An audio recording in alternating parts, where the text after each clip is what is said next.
Assalamualaikum. My name is Iman and I am your science teacher.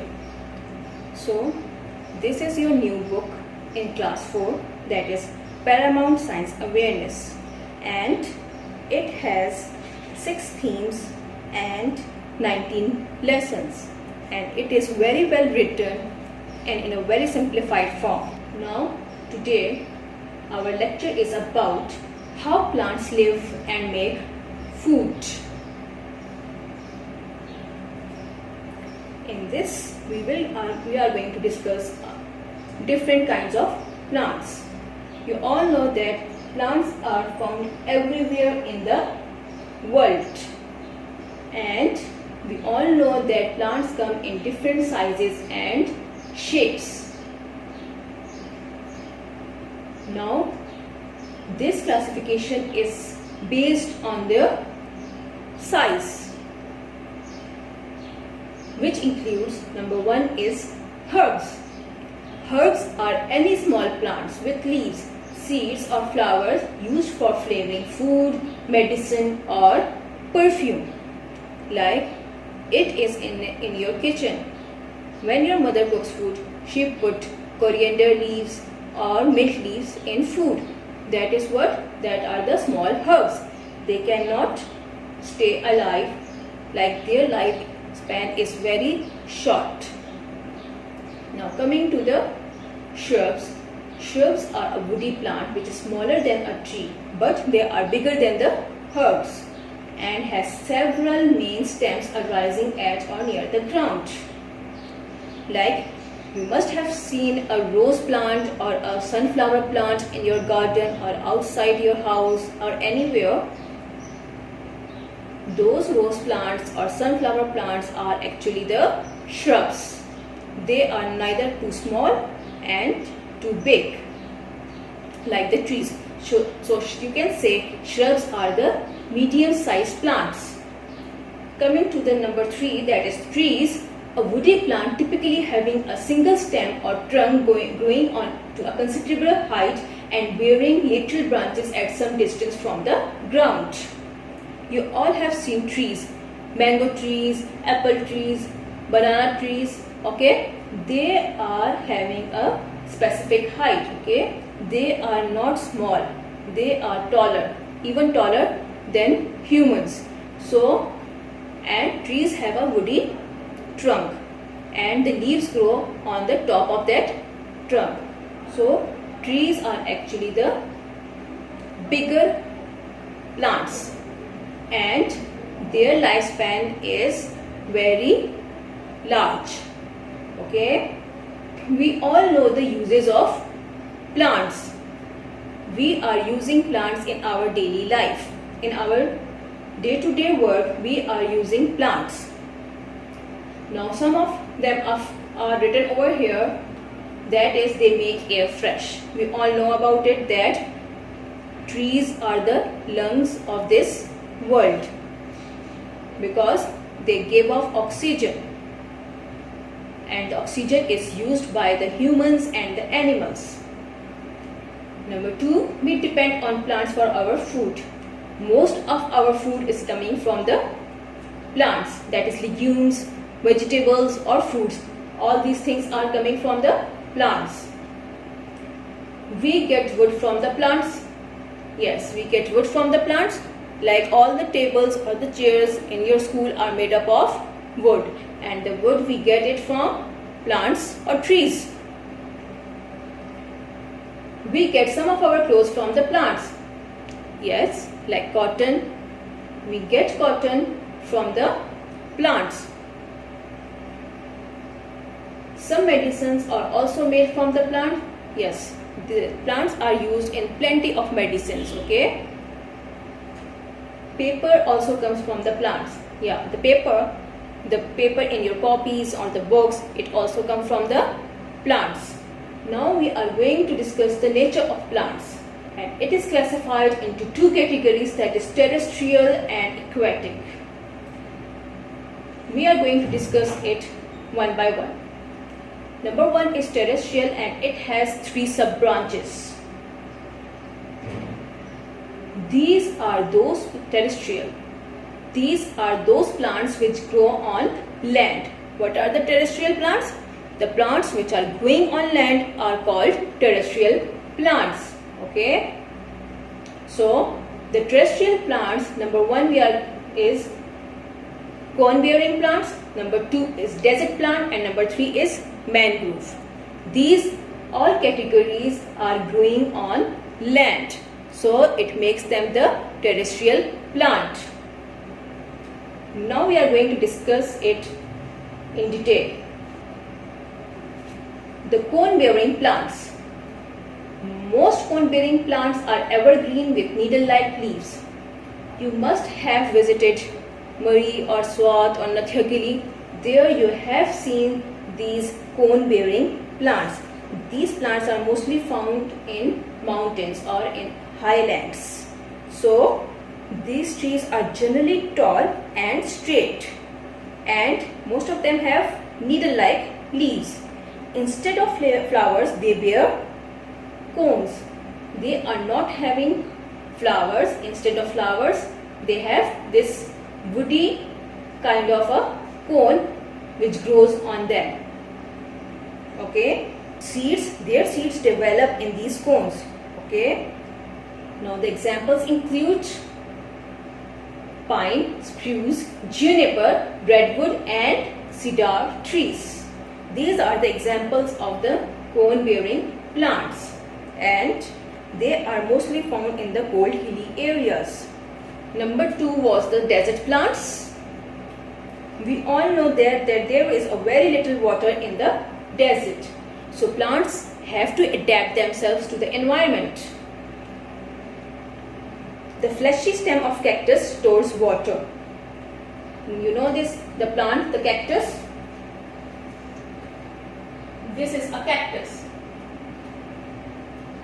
And it has a fleshy stem because it has to store water in it.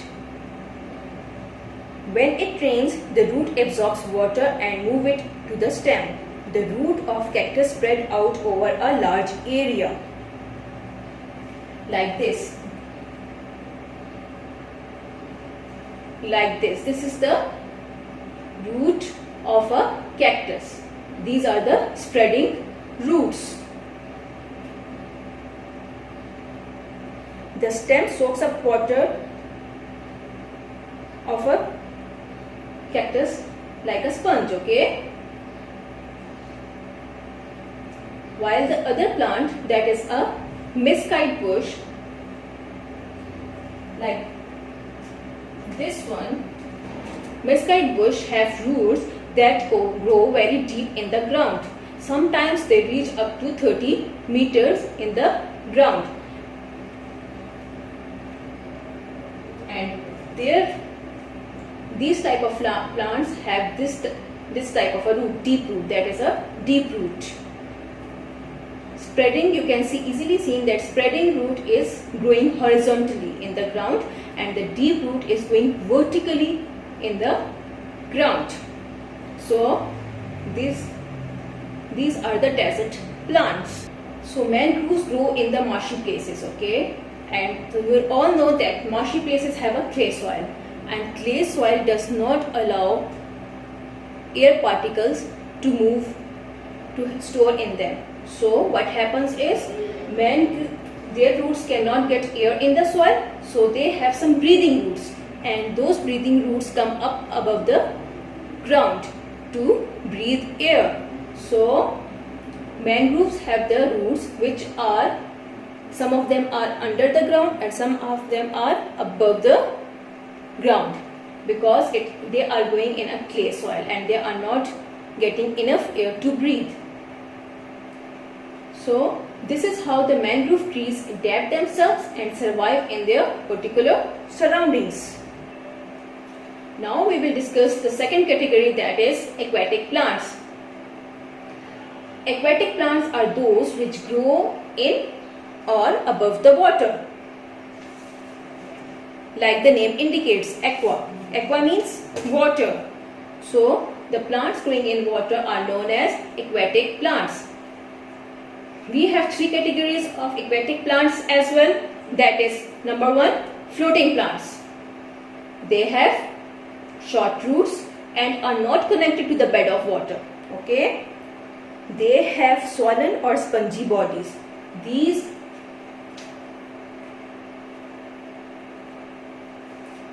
are the floating plants, and their roots are very tiny and they are not connected to the bed of water. They just float on the water, but they grow on the water.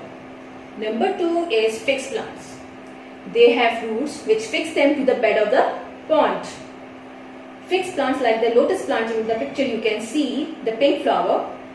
It is actually having very long roots which are connected to the bed of the pond, and they are having long and hollow stems which are very light, and they have the broad leaves which float, and they have the pores on them, on the leaves, which allow them to breathe.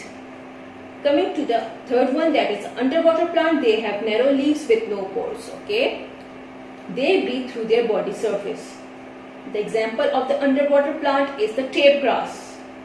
In this picture, in the blue picture, you can see it very well. Now, this is the very important thing I want you to pay attention towards it, that is the structure of a plant. Although you have read it in your previous class as well, but focus on this chart. Plants has two main portions.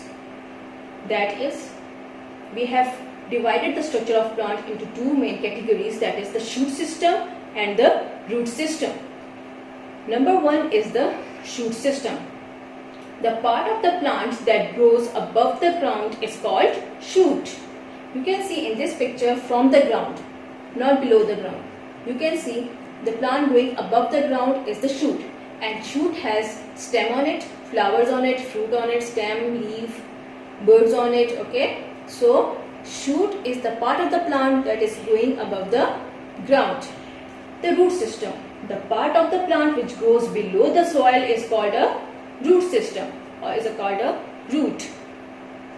Okay, roots is only having a root in it. Okay, it doesn't include any other body part of the plant.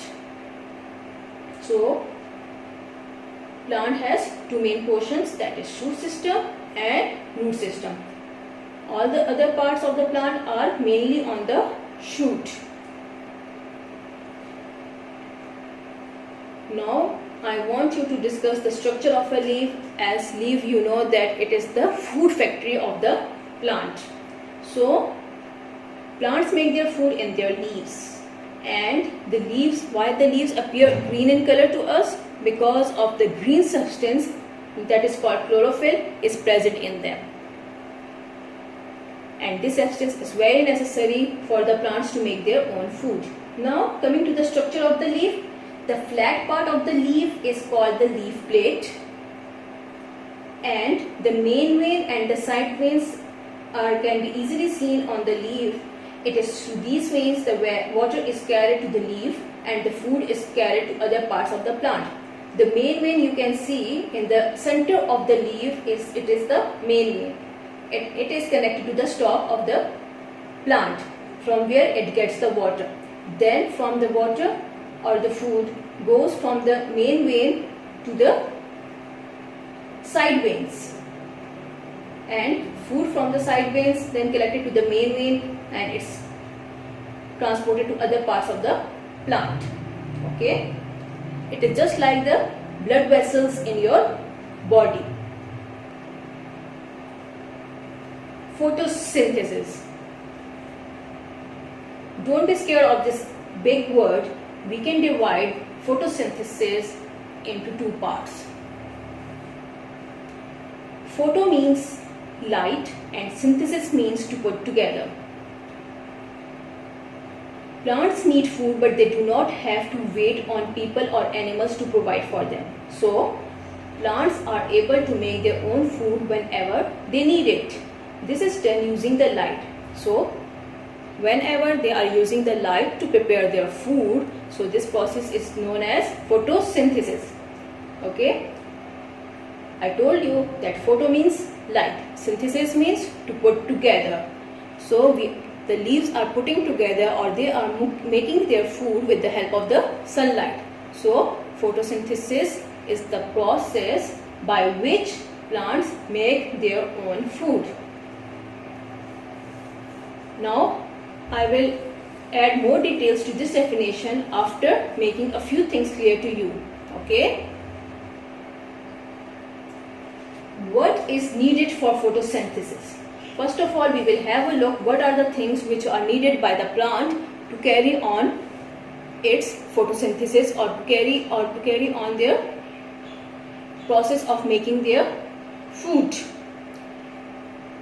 To make food, plants need not just one but all of the following. That is, number one that is needed is carbon dioxide, number two is water, number three is sunlight. Look, all these three things are needed by the plant to carry on its photosynthesis. Now let's take a look at how these are collected by the plants. All these things, how they are collected, because you all know that plant can't move. Okay, so how they are collecting these things from the environment.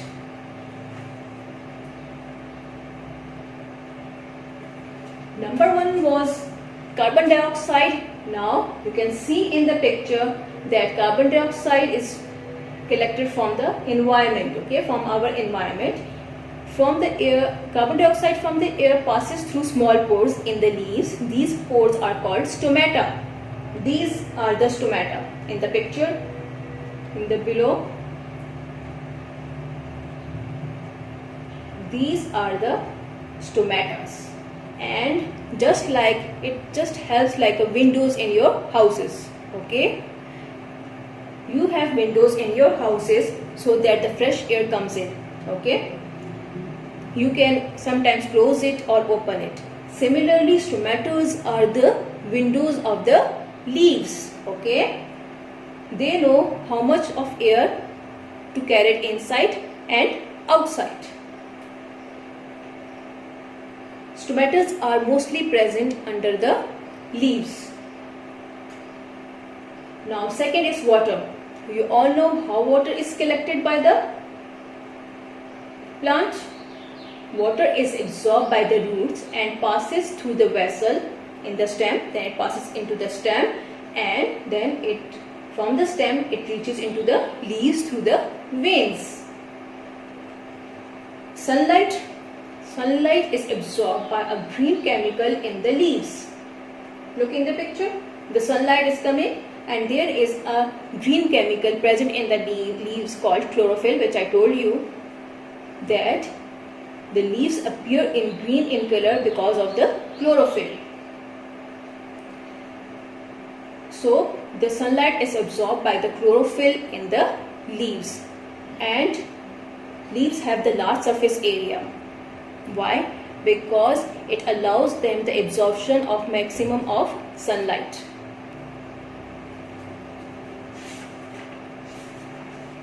Now, what happens during photosynthesis? We all know that photosynthesis takes place in the leaves. Like, leaves are the food factory of the leaves, or you can say it is the kitchen of the plant. Okay, like when you get hungry, you go to the kitchen, right, for the food. Similarly, the plant's kitchen is leaves. Okay, their food is prepared in the leaves. So leaves are the kitchen of the plant, or the food factory. So the photosynthesis, that is the process by which plants make their food, also takes place in, yes, leaves. The photosynthesis process takes place in the leaves of the plants. The leaves are made up of very small cells. Inside these cells are tiny structures called chloroplast. Each chloroplast contains a green chemical called chlorophyll, which gives green color to the leaves. Okay, what happens is chlorophyll absorbs the sun's energy, and this energy is split into water, and the water molecules into hydrogen and oxygen. Okay, now when oxygen is released from the leaves into the atmosphere, we all know that plants take in carbon dioxide and they give off oxygen. And the hydrogen and carbon dioxide are used to form glucose, or you can say it in a simpler form, food for the plants. So, look in the picture that for the photosynthesis, the leaf is receiving light from the sun, the carbon dioxide from the environment, from the air, and water from the roots. Okay, then all these things are processed and the end product we get is the food for the plant, and the oxygen is released into the environment. Okay, some of the food is used to provide energy for the growth and development of the plant. We all know that plant is a living thing, so it needs food to grow, and while the rest of the food is stored in the leaves, roots or fruits. Now we all know that during the photosynthesis the oxygen is released in the environment, and that oxygen we and animals breathe in that oxygen and breathe out carbon dioxide. We all know that humans and animals breathe in oxygen, they take in oxygen and they give off carbon dioxide, and opposite is the case with the plants. They take in carbon dioxide and they give off oxygen. So as long as there are enough trees on the planet, the world will never run out of oxygen. That is why the plants are known as the lungs of the world, and we should be planting more and more trees for the betterment of our environment. Hopefully you have understood it all. Thank you so much.